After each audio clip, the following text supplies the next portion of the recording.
Good morning. See, when we cross-examine the witnesses, there are certain questions which is called risk questions. When I was conducting a sessions trial before Justice R. Bhanumati, I was examining young daughter, minor daughter, cross-examining her. The accused was her father. So I want to put a question to her whether at the time of occurrence her father was inside the house or not, which was not elicited by prosecution by any 161 statement. So when I about to put the question, Bhanumati J warned me that this question is very dangerous. Are you willing to put the question? I said yes, of course it is dangerous. I want to put her. So I directly questioned her.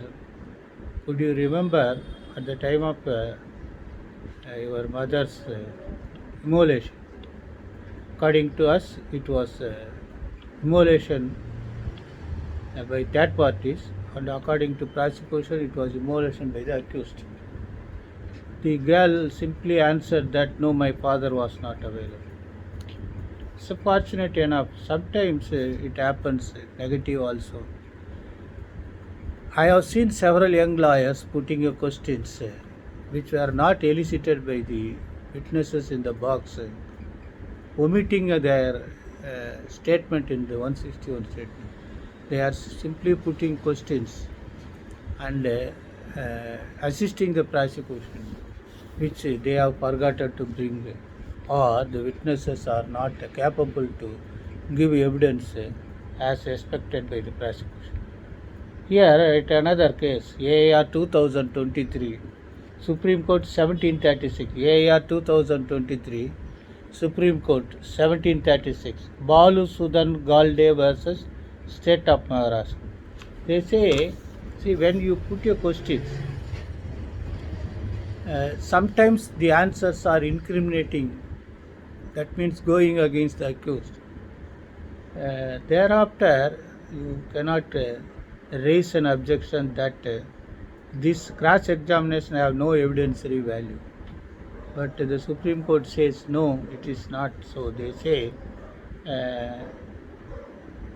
suggestion made by the defense counsel to a witness in the cross-examination, if found to be incriminating in nature in any manner, would definitely bind the accused, and the accused cannot get away on plea that his counsel had no implied authority to make suggestions in the nature of admissions against his client.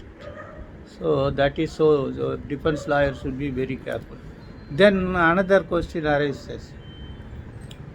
They normally be used to pronounce resgesi, but